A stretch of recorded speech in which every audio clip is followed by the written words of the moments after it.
नमस्कार, मैं धर्मी शर्मा आपका पीआर भारत मीडिया में एक बार फिर से स्वागत करती हूँ। चलिए नजर डालते हैं आज की कुछ खास खबरों पर।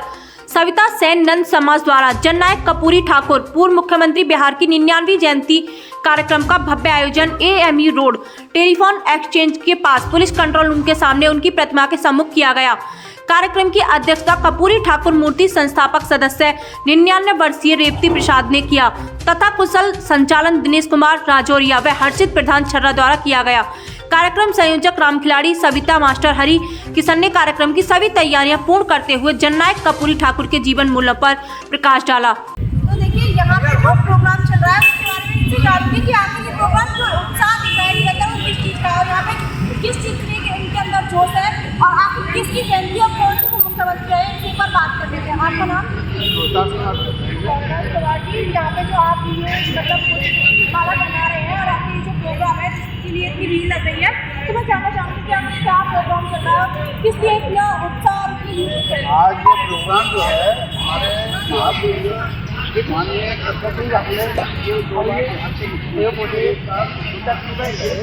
उनका आज 99वीं जयंती है, उसके उपलक्ष्य में ये कार्यक्रम आयोजित किया गया है और ये कार्यक्रम पूरे हिंदुस्तान में मनाया गया है। अच्छा, आज ये प्रोग्राम हो रहा है पूरे हिंदुस्तान में हो रहा है? पूरे हिंदुस्तान। कर्पूरी ठाकुर अमर रहे! कर्पूरी ठाकुर अमर रहे! आइए एक बार आगे बोल लेते हैं। आपका नाम? मैं हरिकृष्ण मंडल सचिव AIMC ऑल इंडिया महाप्रबंधन कमेटी एजुकेटेड एसोसिएशन। अच्छा, जैसा कि मतलब यहाँ पे पता चला कि मुख्यमंत्री आए हैं और यहाँ पे उनकी आज जयंती मनाई जा रही है, तो आप जैसे जिस तरीके से मेरी भीड़ देख रही है, जो जोश है उसको मतलब उनके अंदर ऐसी क्या चीज़ थी उसके बारे में थोड़ा सा बताएं। जननायक कर्पूरी ठाकुर, जैसा कि आप नाम से ही परिचित होते हैं कि किसी व्यक्ति के साथ जननायक शब्द जब जुड़ा हुआ है तो जनता का कितना बड़ा नायक हुआ। जब स्वतंत्रता संग्राम सेनानियों में उनका नाम लिया जाता है तो 26 माह वो जेल रहे और उन्होंने उस पीरियड में जो है राजनीति की जब सामंतशाही व्यवस्था थी। बिहार के समस्तीपुर जनपद में उनका पिछौतिया गांव में उनका जन्म हुआ था और वहाँ पर जो सामंतशाही व्यवस्था थी, जब दलित वंचित और शोषित वर्ग को कोई सम्मान नहीं दिया जाता था, अत्यंत पिछड़े और गरीब परिवार में उन्होंने जन्म लिया। उन्होंने 2 बार मुख्यमंत्री रहे, 1 बार उप मुख्यमंत्री रहे, लगातार वो सांसद रहे और वो लास्ट तक उनके मरने तक उनके पास एक रहने के लिए अच्छा मकान तक नहीं था। आज की शासन व्यवस्था में ये देखा जाए तो उनके आदर्शों का, उनके मूल्यों का बहुत बड़ा योगदान है। अति पिछड़ों के लिए उन्होंने अलग से 27% आरक्षण की व्यवस्था की, क्योंकि अति पिछड़े वर्ग सामाजिक रूप से, आर्थिक रूप से और राजनीतिक रूप से हर जगह पिछड़े हुए हैं। ऐसे लोगों के लिए कोई भी राजनीतिक, सामाजिक, आर्थिक रूप से भागीदारी देने के लिए कोई बात नहीं करता और उस समय उन्होंने जो है उनकी पीड़ा को समझा और उनके लिए 27% अलग से आरक्षण की व्यवस्था की। आज हमारे जननायक कर्पूरी ठाकुर ने जिस प्रकार से गरीबों, शोषितों, वंचितों, किसानों, मजदूरों, मजलूमों के लिए काम किया, उनकी आवाज़ बनकर मुखर रूप से आगे आए। कभी अपने लिए एक कोट, एक कपड़ा तक उन्होंने नहीं पहना। उन्होंने जब विदेश स्लोवाकिया गए या कहीं दूसरी जगह भी गए, दूसरे लोगों से उधार लेके कपड़े पहन के गए। कभी किसी से कोई किसी प्रकार का जो है आर्थिक लाभ नहीं लिया। अपना जो वेतनमान मिलता था उसी से उन्होंने जीवन निर्वाह किया।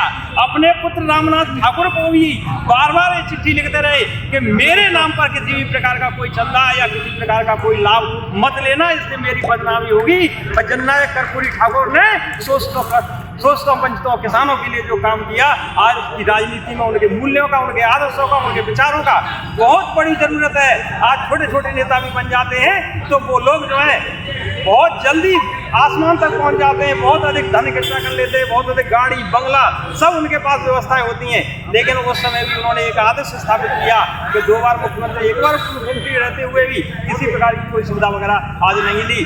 उनका यदि सामाजिक योगदान दिया जाए तो नेल्सन मंडेला जैसे राष्ट्रपिता महात्मा गांधी या बहुत बड़े बड़े जो सामाजिक रूप से जो नेता हुए हैं, उनके समान उनका जो है व्यवहार रहा है। उनको भारत रत्न देने के लिए हम मांग करते हैं। पूरे हिंदुस्तान से आवाज़ उठती है, लेकिन भारत की सरकारें किसी न किसी राजनीतिक दबाव में या सामाजिक समीकरणों के दबाव में आज तक उनको भारत रत्न सम्मान से सम्मानित नहीं कर पा रही है। हम भारत सरकार से ये पुरजोर मांग करते हैं कि उनके व्यक्तित्व को, उनके कद को, उनके योगदान को, पिछड़ों की आवाज़ को उनके मूल्यों को, आदर्शों को ध्यान में रखते हुए भारत रत्न सम्मान से सम्मानित किया जाए। आज आवश्यकता है समस्त सभ्यता समाज नंदवंश एकजुट है और सभी लोग जो है जननायक कर्पूरी ठाकुर को भारत रत्न देने की मांग करते हैं और मंडल कमिश्नर की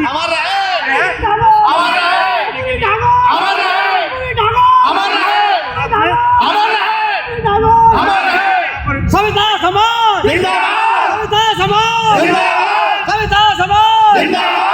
बोलो। तो देखो जैसा कि मतलब आपने मुझे बताया और आप भारत रत्न की बात कर रहे हैं, आपकी जोश से भी मुझे पता चला किस तरीके से यहाँ पे सबका उत्साह देखने को मिल रहा है। तो अभी हाल फिलहाल में जल्दी 26 जनवरी आने वाली है और जनवरी के ही मतलब ये स्वतंत्रता सैनिक के नाम जो आपने बताया कि इनका नाम स्वतंत्रता सैनिक में आता है, तो 26 जनवरी पे आप क्या कहना चाहेंगे जनता से? 26 जनवरी पे मैं जनता से कहना चाहूँगा जननायक कर्पूरी ठाकुर जी के मूल्यों को अपने जीवन में आत्मसात करें, गरीबों, पिछड़ों, दोस्तों, वंचितों का सहारा बने, अपने जीवन में आदर्शों, ईमानदारी, सत्यता, मेहनत इन मूल्यों को अपनाएं और जिस प्रकार से जननायक कर्पूरी ठाकुर ने समाज के लिए, राष्ट्र के लिए काम किया, उसी प्रकार से देश के लिए, अपने धर्म के लिए हमें जो है अपना सर्वस्व त्याग करने के लिए तैयार रहना चाहिए और हमें एक सच्चे राष्ट्रभक्त के रूप में इस देश के लिए सेवा करनी चाहिए।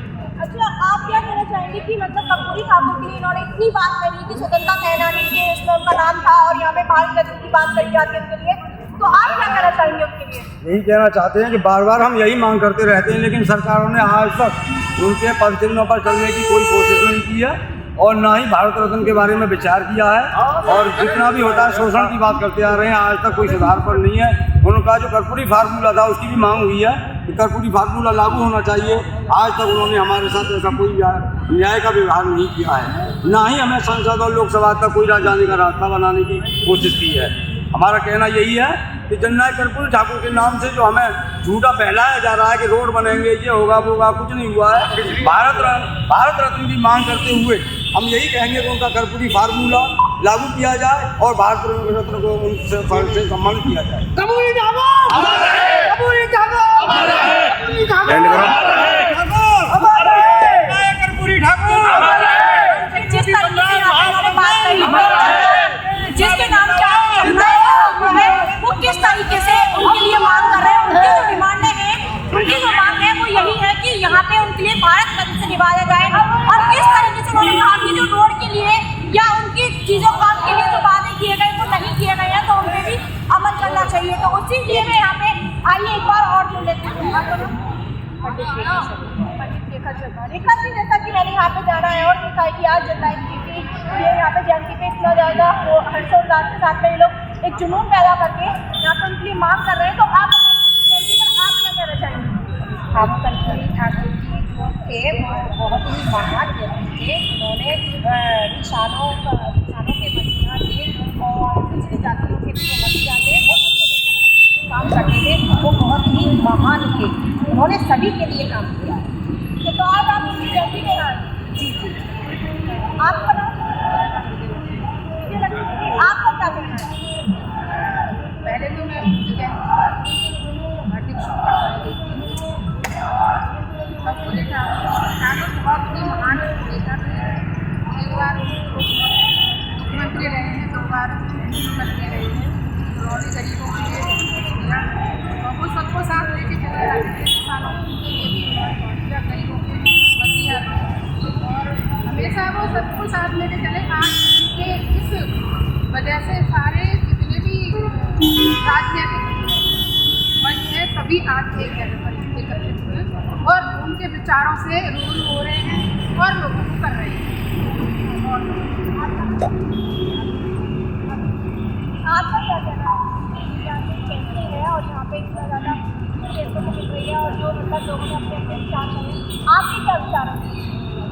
विचार है कि जैसे उन्होंने सभी किसानों की सहायता की, बढ़ाया और शायद इसी तरीके से वो आगे बढ़ रहे हैं, क्योंकि आज के लोग हैं वो भी किसानों को सहायता करें, उनको हेल्प करें, उनको आगे बढ़ाएं और हर प्रॉब्लम को सॉल्व करें ताकि किसान आगे बढ़ेगा। किसान आगे बढ़ेगा तो देश भी आगे।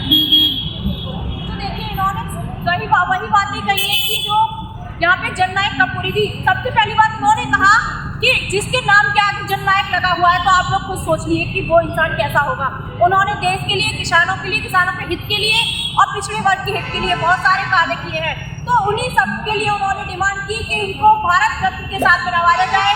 उनकी जो मांग है वो सरकार नहीं सुन रही है। जो उन्होंने मांग की है वो उन्होंने आपको सभी वीडियो बताई है। बाकी जो चीज़ें आपको लगी कि वाकई में यहाँ तक जो मतलब इतना जोर है, इतना हर्षोल्लास है और किसी चीज़ को इतने उत्साह के साथ में उन्होंने यहाँ पे बताया है, तो उसमें किस तरीके से आपने देखा। और सोचिए कि यहाँ पे 99वीं जयंती पर उन लोगों ने कितने ही हर्षोल्लास के साथ में इतनी अच्छी बात और इतने अच्छे विचार रखे हैं। धन्यवाद।